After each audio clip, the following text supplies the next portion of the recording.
Well, it happened. 50 years ago, man accomplished the impossible. Something that seemed like it could only be something from science fiction took place right in many of our very own lifetime. In 1969, we did it. We landed on the moon. Now, typically, we're understanding that there were two people that landed on the moon, and that's the case. There was, of course, Neil Armstrong and Buzz Aldrin. But in this adventure to the moon, there were three people that left Earth in this mission. Three people achieved the impossible. Now, of course, they didn't do it on their own. There were thousands of people that helped to prepare for this, building the space shuttle, constructing the suits, taking care of the computers, diagnostics, and all of these things in the background. This really was a big effort that many people are responsible for. Now, Buzz Aldrin and Neil Armstrong, they descended down onto the moon, but as Michael Collins was orbiting around the moon, when asked in an interview, they said, "Were you nervous? Don't you wish you could have been down there with them?" He said, I wasn't really nervous at all. In fact, as I was orbiting around the moon waiting for them, I had a cup of coffee.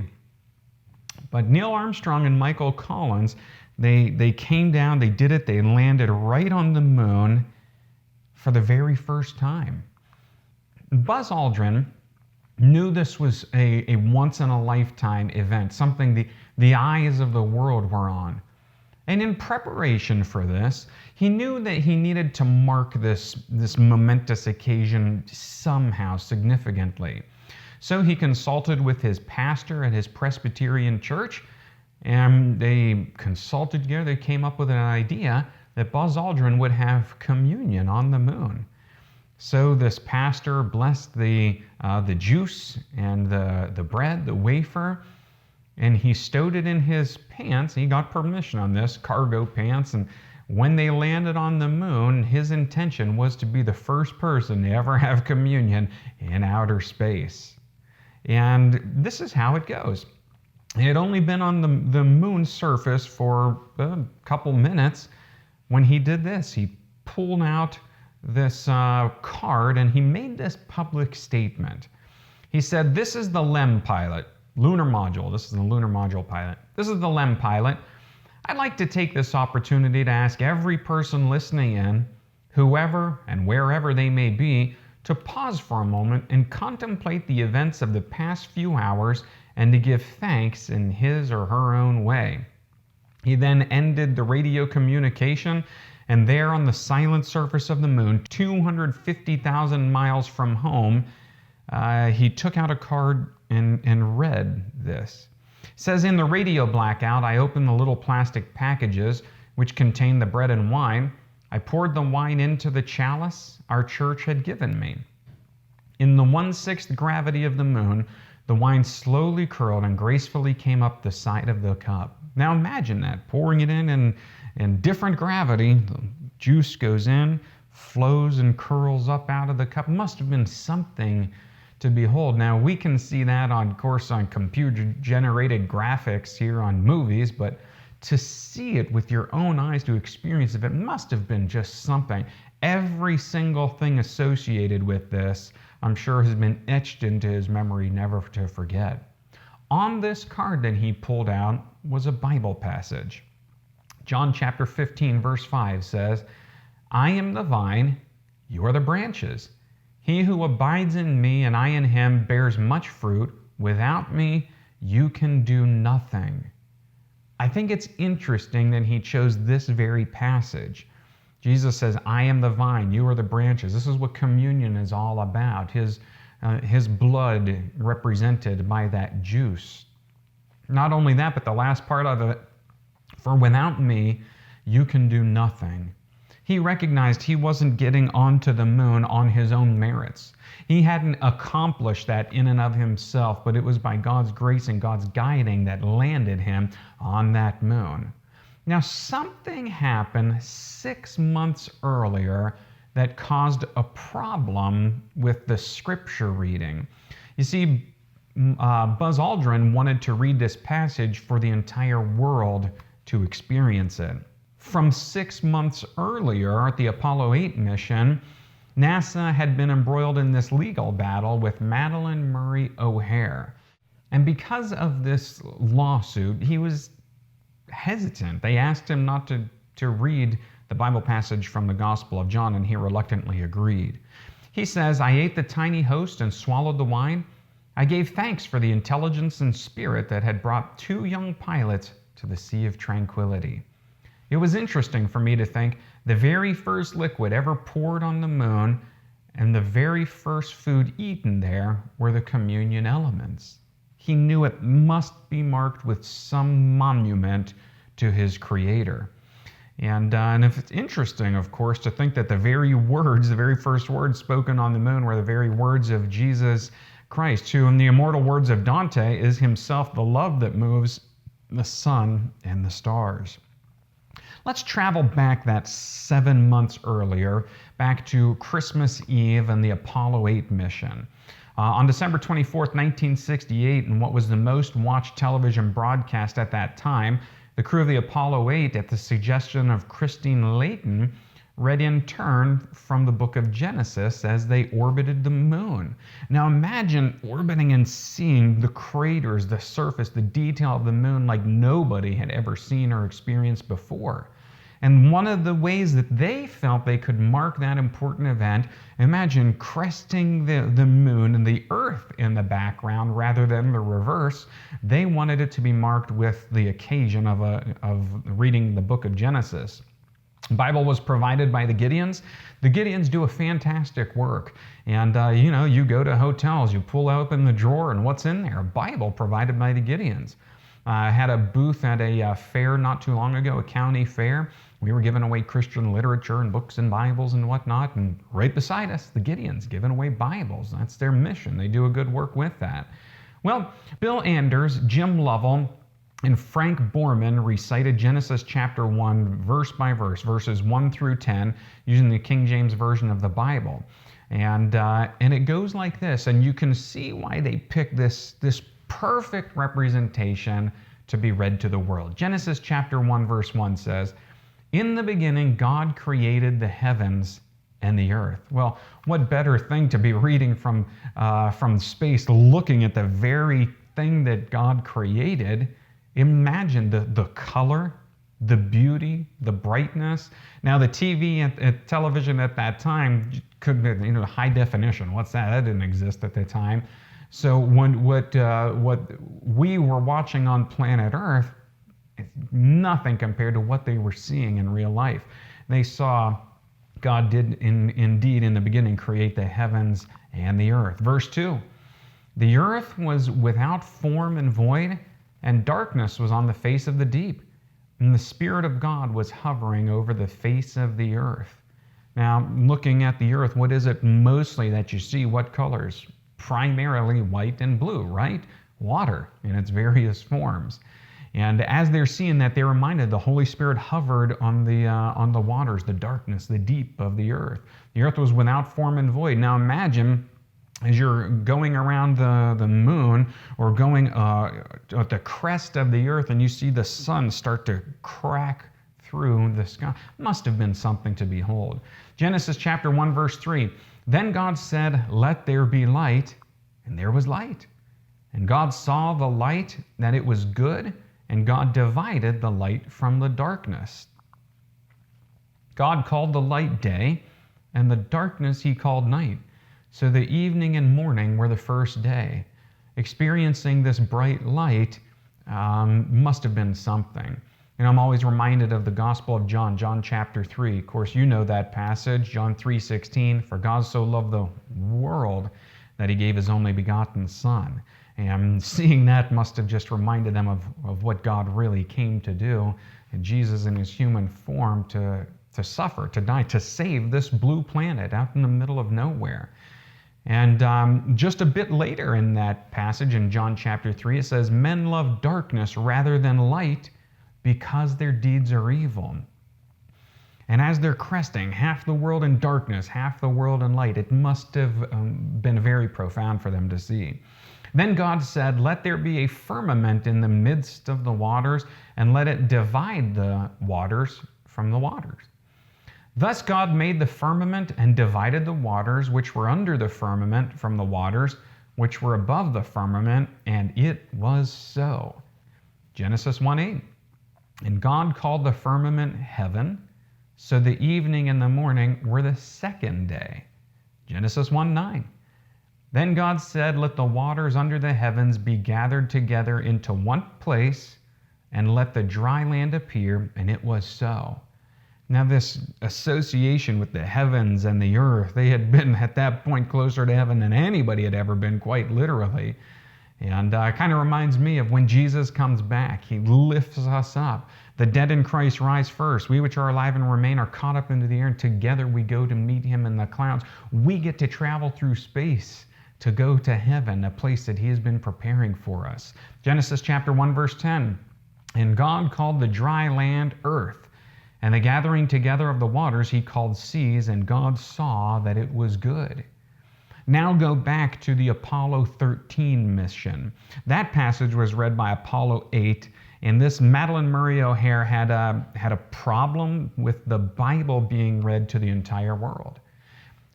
7 months later, the Apollo 13 mission, they're on the moon looking back at the earth and reminded of what God had done for them, seeing it like nobody had ever seen it before. And you just have to wonder if Miss O'Hair could have been there with them and saw this grand experience, would she have maintained her atheistic views? More on Miss O'Hair in a bit. Tuck that behind one ear for now. And on their way back, he decided to read another Bible passage on the reverse of the very card that he experienced communion on the moon with. Now they have ascended back up. Now they are getting ready to head back to planet Earth. They chose a more universally human passage this time. Psalm chapter 8, verse 3. When I consider your heavens, the work of your fingers, the moon and the stars of which you have ordained. Verse 4, what is man that you are mindful of him, and the son of man that you visit him? As they're traveling back to earth, I wonder if they were put in the frame of mind of Jesus as he left heaven and he was coming to planet earth, and he was on a mission. They were on a mission, and it must have been absolutely profound. As Jesus was leaving heaven and he was coming to planet Earth to be born as human, to die for one of us, what a mission that was. Just as the devil tried to prevent the gospel going to the world with Apollo 13 mission, the devil would have tried hard to prevent the gospel through Jesus going to the world. And you know what it's like to have the devil ride your back. Imagine being Jesus, the devil constantly trying to ride your back, trying to prevent the plan of salvation from going through. Now let's talk a little bit more about this Madalyn Murray O'Hair, nicknamed the most hated woman in America. Not only an atheist, but hated Christians, hated Christianity. If you're a Christian, you must be an imbecile, because how could anybody believe in something they cannot see, touch, hear, or feel?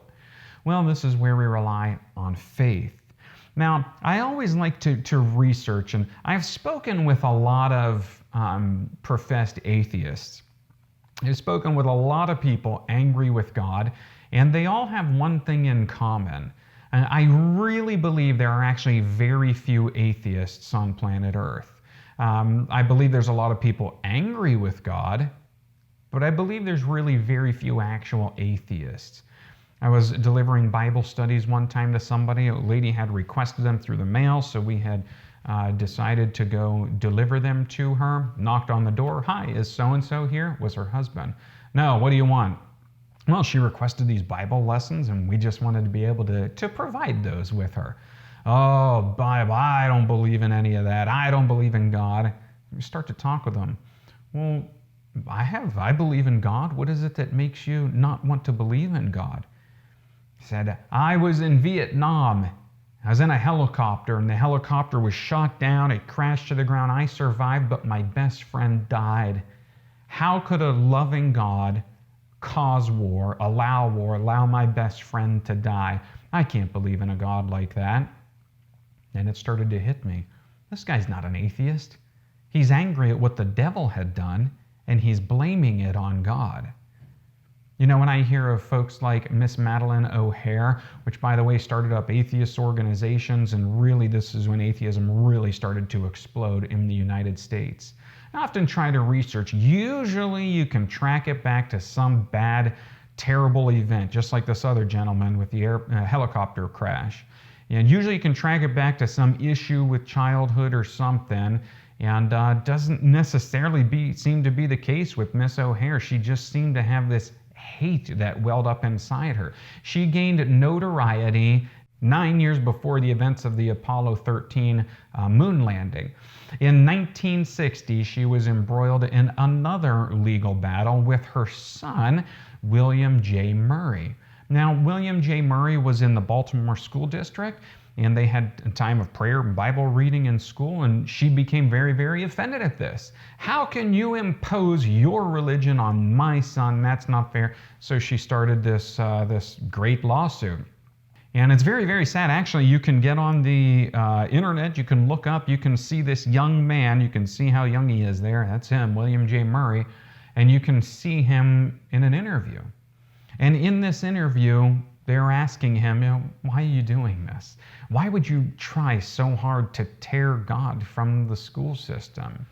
And he says, the young boy, his words himself, I'm not a Christian, and I don't think it's right that you impose your religious views on other people. So you see, this young man had been trained from child up to have a dislike for God, a disbelief of God. You would think if there was anybody that had no chance, all the cards are stacked against him, you would think it would be someone like that. But look what happened here. As he begins to grow through childhood, he goes through his teenage years and so on, and he becomes unhappy with the life that atheism brought him. He tried the drugs, the alcohol, the illicit relationships, and rather than finding joy and peace in that, what he found was more and more emptiness. And he got himself into trouble, needed to get into rehab, got into a 12-step program, and he started to hear about this God that was helping other people bring happiness in their life, to bring sobriety into their life. And the very God that he had been trained to despise, now he begins to have a desire to learn more about. He wants to know more about this God, and what he experiences is the gospel. In 1980, this young man becomes a Christian. But before we get there, let's see what happened with Madeleine Murray O'Hare. What does a life of pushing God aside lead to? Now, on August 27, 1995, Miss O'Hare and her other son, Garth Murray, and her granddaughter and adopted daughter, Robin Murray O'Hare, disappeared from their home and office. And they didn't know what happened with them. You can actually watch the interview with the police. Unfortunately, for a little while, there was actually peace in the town. Nobody was causing problems, and it's sad to say, but they were actually relieved for a little bit. That they thought that they just moved away and decided to go cause problems somewhere else. They were known for causing these problems. In the lawsuit in 1960, they were successful. They were able to stop prayer and Bible reading in school. Then it wasn't long before it went to the entire state of Maryland. Then after that, the very next state to adopt this principle was Pennsylvania. She was from Pittsburgh, Pennsylvania. And then from there, it just started to grow and grow. So one person, if you're looking to blame a lot of the problems of society, the degradation, the sin, you take away God from the picture, and what you end up with is sin. So if you're looking to blame that on one person, this would be a good person to start with. Of course, she had been manipulated by the devil, falling right into his trap. So what did this life of causing problems, trying to tear people from a relationship with God, what did it end up in? In 1995, they disappeared. And what happened? On September 29th, 1995, they were murdered. They were murdered by David Walters. David Walters is a man that started to work with Miss O'Hare in their atheist organization, their atheist company. Not long before the murder took place, he had stolen something like $50,000 from them. And now, again, you take God out of the picture, what you're left with is sin. And now with God out of the picture completely, and you hire other people, godless, hateful, angry people, this is what you end up with. Now, I'm not saying she deserved it, don't get me wrong at all. But I am saying sometimes we live with the results of our choices. And he tried to deny it, but then years later he actually took the people back. They never did find the bodies. And years later he took the police to show where he buried them. And it was such a gruesome, horrible murder that they had to identify her by the serial number on her hip implant. Horrible life, horrible end. And you have to wonder, at the end, when she was kidnapped, when she was abducted with her family, when the murder was taking place or about to, you can't help but wonder, did she pray? Was she drawn to ask God for mercy by that point? God, get me out of this. God, I'm sorry for what I've done. You can't help but to wonder. Now, we may never know what went on in her mind or her relationship with God. But maybe you've heard the story, there are no atheists in foxholes. You know, when the fire is coming at you, first person we turn to is God for help. But her other son, the one that wasn't involved in that murder, the one that wasn't abducted, earlier in his life, he becomes a Christian, and then in 1980 he becomes a Baptist minister. And in 1982, he published memoirs. And imagine this hateful, angry atheist, leading atheist. Now that your son is a Christian, not only that, but becomes a Christian pastor, well, you can imagine the kind of family problems that you would get from this. He says, we always had family problems growing up. Everybody was always fighting. And this is what she says. You can watch an interview with him. Type it up, look at it. You can watch the interview with William J. Murray. And he says his mother said, one could call this a postnatal abortion on the part of a mother. I guess I repudiate him entirely and completely. For now and all times, he is beyond human forgiveness. Can you imagine that?